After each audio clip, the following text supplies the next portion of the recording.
बिस्मिल्लाहिर्रहमानिर्रहीम। मेरा नाम है उज़ैर अहमद और आज हम जिस टॉपिक के ऊपर बात करेंगे उसका नाम है types of steel and iron, यानी हम आयरन और स्टील की डिफरेंट टाइप्स को डिस्कस करेंगे depending upon the percentage of carbon. यानी जब कार्बन की परसेंटेज स्टील और आयरन में चेंज की जाती है तो हमारे पास कौन कौन सी टाइप्स स्टील और आयरन की हासिल होती हैं, आज हम उसके बारे में डिस्कशन करेंगे।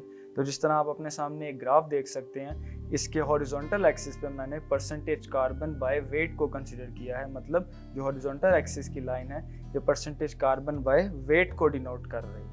अभी जो वर्टिकल एक्सिस है उस पर हमने कोई पैरामीटर कंसीडर नहीं किया। सबसे पहले हम परसेंटेज कार्बन बाय वेट की थ्योरी को समझते हैं। तो जिस तरह हम पहले डिस्कशन कर चुके हैं कि जब हम कार्बन की परसेंटेज स्टील में या आयरन में डिस्कस कर रहे होते हैं तो हम 0% से लेके 6.67% तक डिस्कस करते हैं। इससे ज़्यादा परसेंटेज कार्बन की हम डिस्कस नहीं करते आयरन में या स्टील में, क्योंकि जैसे ही 6.67% से हमारे पास बढ़ता है कार्बन कंटेंट किसी भी स्टील या आयरन के वर्क पीस के अंदर, तो उसके अंदर इतना भुरभुरापन, इतनी ब्रिटलनेस पैदा हो जाती है कि वो लोड को सही तरह से बर्दाश्त करने के काबिल नहीं रहता। इसलिए हम 6.67% तक कंसिडर करेंगे अपने कार्बन की परसेंटेज को स्टील में और आयरन में। तो अगर मैं यहाँ पे ड्रॉ करूँ 2% कार्बन बाय वेट, तो हम जानते हैं कि 2% कार्बन से अगर कार्बन कंटेंट हमारा कम है, अगर हमारा कार्बन कंटेंट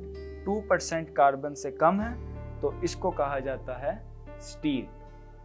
ये वाला रीजन हमारा स्टील कंसीडर होता है।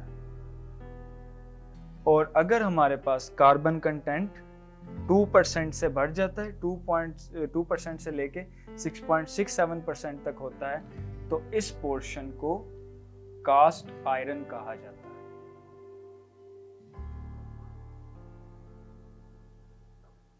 अब हम इस ग्राफ के अंदर भी कास्ट आयरन की और स्टील की डिफरेंट टाइप्स को डिस्कस करेंगे। अगर मैं यहाँ पे एक और परसेंटेज ड्रॉ करना चाहूँ जिसको मैं कह दूं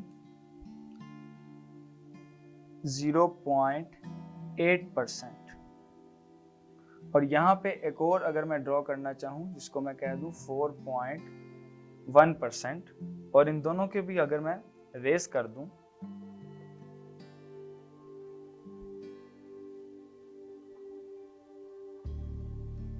तो अब हम देखते हैं कि कार्बन और स्टील की कार्बन की परसेंटेज के लिहाज से हमारे पास स्टील की और आयरन की कितनी टाइप्स हासिल होती हैं, और कार्बन और स्टील का आपस में क्या ताल्लुक है, और कार्बन और कास्ट आयरन का आपस में क्या ताल्लुक है टाइप्स के लिहाज से।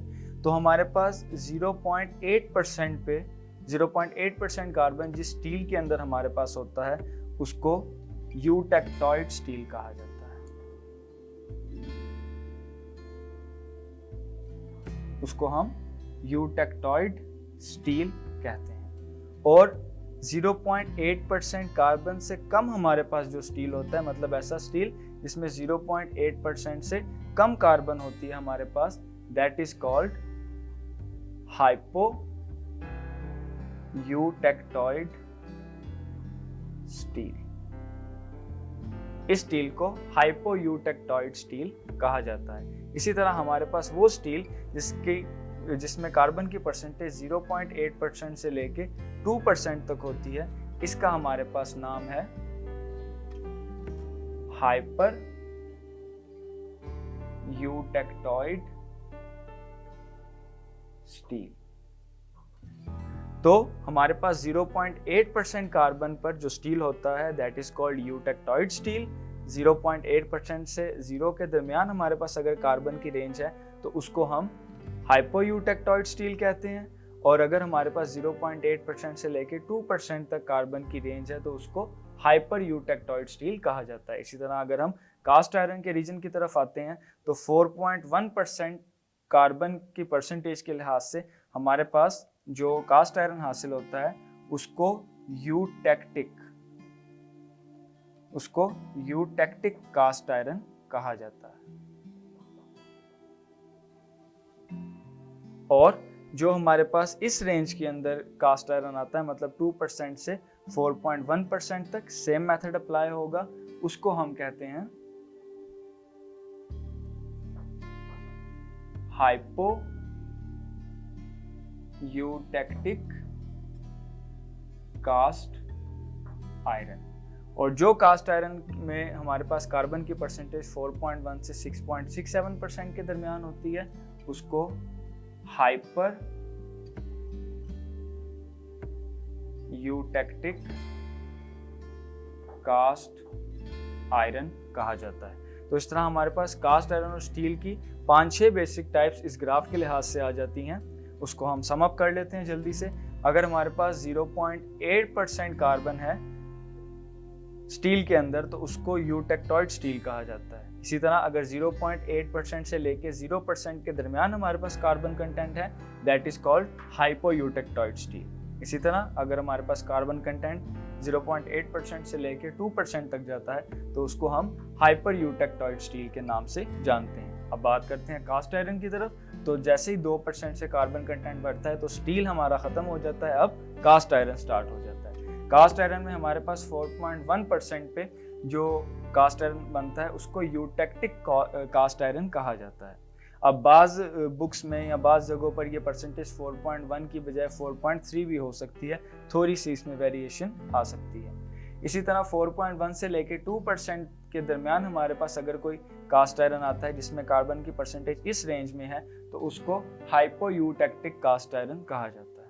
और सेम अगर हमारे पास 4.1 से 6.67% के दरमियान अगर कार्बन की परसेंटेज आती है तो उसको हाइपर यूटेक्टिक कास्ट आयरन भी हम कह सकते हैं।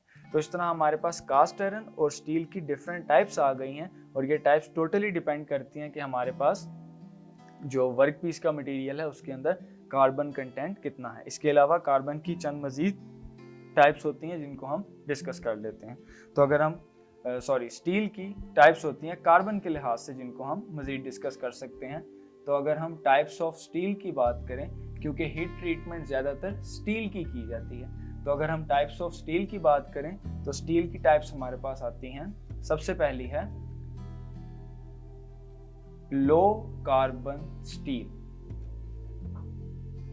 तो लो कार्बन स्टील नाम से ही जाहिर है कि इसके अंदर कार्बन कंटेंट लो होगा। तो इसके अंदर कार्बन कंटेंट हमारे पास 0% से लेके 0.25% तक होता है। तो ऐसा स्टील जिसके अंदर हमारे पास कार्बन कंटेंट 0% से लेके 0.25% तक हो उसको हम लो कार्बन स्टील कहते हैं। तो पहली टाइप हमारे पास आ गई लो कार्बन स्टील। इसी तरह दूसरी टाइप आती है मीडियम कार्बन स्टील। तो हमारे पास ऐसा स्टील जिसके अंदर कार्बन की परसेंटेज 0.25% से लेके 0.55% तक हो उसको हम मीडियम कार्बन स्टील के नाम से जानते हैं। तो मीडियम कार्बन स्टील में कार्बन की परसेंटेज जो है वो 0.25 से 0.55% के दरमियान होती है। इसी तरह हमारे पास जो नेक्स्ट टाइप है उसको हाई कार्बन स्टील भी कहा जाता है। अब हाई कार्बन स्टील इसको क्यों कहा जाता है? क्योंकि इस स्टील के अंदर जो कार्बन की परसेंटेज है वो काफ़ी हाई होती है, वो 0.55% से लेके 1.7% तक हो सकती है। तो 0.55% से लेके 1.7% तक अगर हमारे पास कार्बन आता है किसी स्टील के अंदर तो उसको हम हाई कार्बन स्टील भी कह सकते हैं। अब ये हाइपोयूटेक्टॉइड और हाइपर यूटेक्टॉइड और यूटेक्टिक वगैरह ये नाम कहाँ से आए हैं? ये नाम आए हैं उन रिएक्शन से, उन खास पॉइंट से जिस पॉइंट के ऊपर ये स्टील या ये कास्ट आयरन रिएक्ट करता है। इंशाल्लाह उसको हम नेक्स्ट लेक्चर्स में डिस्कस करेंगे। तो एक अगर हम ग्राफ के लिहाज से देखें हमारे पास ये कार्बन की और कास्ट आयरन की टाइप्स हैं, स्टील की और कास्ट आयरन की टाइप्स हैं हमारे पास।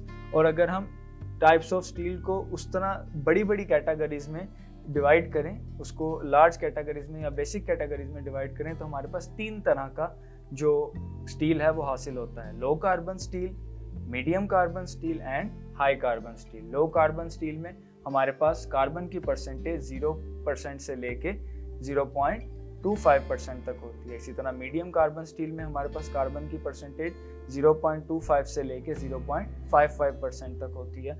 और इसी तरह हाई कार्बन स्टील में हमारे पास कार्बन की परसेंटेज 0.55% से लेके 1.7% तक होती है। अब यहाँ पर एक बात काबिल गौर है कि हमने 1.7% से ज़्यादा नहीं बढ़ाया कार्बन की परसेंटेज को, जबकि ग्राफ में कार्बन की परसेंटेज स्टील में 2 तक जा रही है, 2% तक जा रही है। इसकी वजह ये है कि 1.7 के बाद हम कार्बन कंटेंट को जितना मर्जी बढ़ा दें, चाहे हम उसको 1.8 कर दें या 1.9 कर दें या 2.0 कर दें, स्टील की प्रॉपर्टीज पे कोई फर्क नहीं पड़ता। इसीलिए प्रैक्टिकल रीजंस के तौर पे या प्रैक्टिकल रीजंस को ज़हन में रखते हुए हम कार्बन कंटेंट स्टील के अंदर 1.7% से ज़्यादा नहीं करते।